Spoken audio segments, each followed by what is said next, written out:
प्रभो, मारुतीसारखा परमभक्त साऱ्या पृथ्वी तलावर नसेल. सीते, मारुती हा आमचा परमभक्त आहे हे निर्विवाद. परंतु या पृथ्वी तलावर आणखी एक आमचा परमभक्त आहे. दादा, असा हा कोणता भक्त आहे हे तर आम्हाला कळू द्या. भद्रावती नगरीचा राजा भद्रसेन हा देखील आमचा तितकाच लाडका भक्त आहे. त्याच्या मधुर वाणीनं भयावही प्रेमळ होता. त्याच्या गायनानं चराचरात एक चैतन्य संचारतं. मी कित्येकदा गुप्त रूपानं जाऊन भद्रसेनाच्या गायनाचा अमृतमय आनंद स्वतः उपभोगून आलोय. प्रभू रामचंद्र, तुमचा हा परमभक्त भद्रसेनाची मधुरवाणी मी स्वतः जाऊन अनुभवतो. जो राम भक्त तो हनुमंताचा बंधू. अवश्य जा, कारण भद्रसेनाच्या कंठी किन्नर वास्तव्य करतात. त्याच्या गायनामध्ये इतकी शक्ती आहे की अवघा परिसर तो मंत्रमुग्ध करून टाकतो. त्याचा भक्तिभाव इतका प्रबळ, इतका पारदर्शी, त्यानं आमच्या हृदयात स्थान प्राप्त केलंय. प्रभो, मला आज्ञा द्यावी. मी भद्रावती जाण्यास निघतो आहे. जा, माझा तुला आशीर्वाद आहे.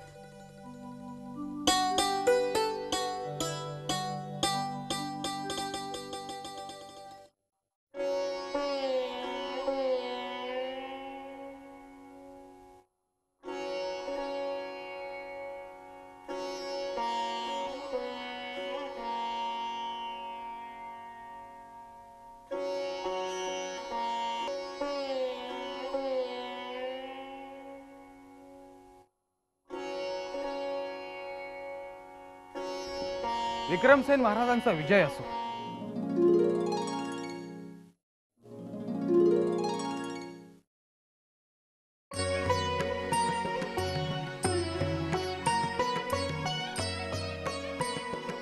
सुमंत, काय हे सुमंत? आम्ही डोळ्यामध्ये प्राण आणून तुमची वाट पाहत होतो. महाराज, आपला निरोप मिळेपर्यंत मी भानावरच नव्हतो. सगळ्याचा मला विसर पडला होता. सरदार सुमंत, योद्ध्याला रणांगणावरती फक्त लक्ष दिसलं पाहिजे. लक्ष. हे असं बैराग्यासारखं तुम्ही काय बोलताय? आणि भान हरपायला काय झालंय? आम्ही तुमच्यावरती एक विश्वासानं कामगिरी सोपवली होती. त्या कामगिरीचं काय झालं सुमंत? महाराज, त्याबद्दल मी आपला अपराधी आहे. आपण माझ्यावर पुत्रवत प्रेम केलं, माझ्यावर विश्वास टाकलात, परंतु त्या कार्यात मी काहीच प्रगती करू शकलो नाही आणि करू शकणारही नाही. नाही म्हणजे? राजा विक्रमसेनाला नाही हा शब्द ऐकण्याची अजिबात सवय नाही हे तुम्हाला चांगलं ठाऊक आहे. भद्रसेन महाराजांच्या सानिध्यात राहून माझ्या वृत्ती प्रवृत्तीतच आमूलाग्र बदल झालाय. मी इथून नेलेली सगळी हत्यारं सुद्धा विसर्जित करून टाकली आहेत. महाराज, मी आता भद्रसेन महाराजांचा दास, सेवक आणि भक्त होऊन भद्रावती नगरीमध्ये राहतोय. अरे सुमंत, हे तू काय बोलतोयस? तुला कळतंय का? अरे तू आमचा हेर म्हणून त्या भद्रावतीमध्ये गेलास आणि आता तिथला नागरिक होऊन म्हणून तू राहतोयस. सुमंत, तुला या अपराधाची शिक्षा ठाऊक आहे ना? मृत्यूदंड. महाराज, ज्याला मृत्यूची ओळख नसते त्याला त्याचं भय असतं. ज्याला जीवनातला आनंद समजला नाही तोच युद्धाची आव्हानं करतो. महाराज, युद्ध करून तुम्ही राज्य जिंकाल, माणसं नाही. ती जिंकायची असतात प्रेमानं, आत्मीयतेनं. महाराज, मी भद्रसेनाचा आता सेवक झालोय. साक्षात प्रभू रामचंद्र त्यांच्यावर प्रसन्न आहेत. बलशाली हनुमान त्या राज्याचं रक्षण करतो. गंधर्व त्यांच्या कंठी वास करतात. भद्रावती नगरीच्या चराचरामध्ये ईश्वर सामावलेला आहे. श्रीराम. हे बघ, त्या गवय्या राजाचं कौतुक माझ्या समोर करू नकोस. कौतुक करायला माझ्याकडे शब्द अपुरे आहेत महाराज. सुमंत, महाराज, भद्रसेन महाराज म्हणजे साक्षात ईश्वराचा अंश आहेत.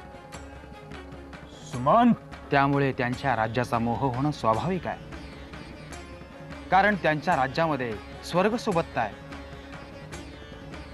पण त्या राज्याकडे वाकडी नजर करून पाहणंही पाप आहे महाराज. पण मला ते राज्य हवाय सुमंत.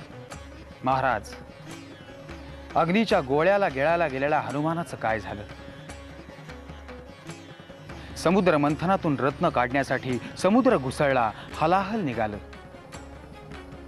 महाराज, सीतामाईचा मोह धरणाऱ्या रावणाचाही अंत झाला. सीतामाई इतकीच पवित्र आहे ती भद्रावती नगरी. तिचा मोह हट्ट सोडा महाराज, अन्यतः तुमच्यासह राज्याचा नाश ओढवेल. भद्रसेन महाराज हे प्रभू रामचंद्राचे लाडके पुत्र आहेत. हे मी अनुभवलंय. ते अक्षय राज्य आहे. त्यामुळे तेथील प्रजेचा, त्या राज्याचा आणि पावित्र्याचा क्षय होणं शक्य नाही. महाराज, केवळ एवढंच समजावण्यासाठी मी येथे आलोय. माझी आपल्याला नम्र विनंती आहे महाराज, आपण एकदा तरी भद्रसेन महाराजांची अवश्य भेट घ्या. आपल्या मनातील वैरभाव नष्ट होऊन जाईल. मला आज्ञा द्या, मी निघतो भद्रावतीला. श्रीराम जय राम जय जय राम. श्रीराम जय राम जय जय राम. श्रीराम.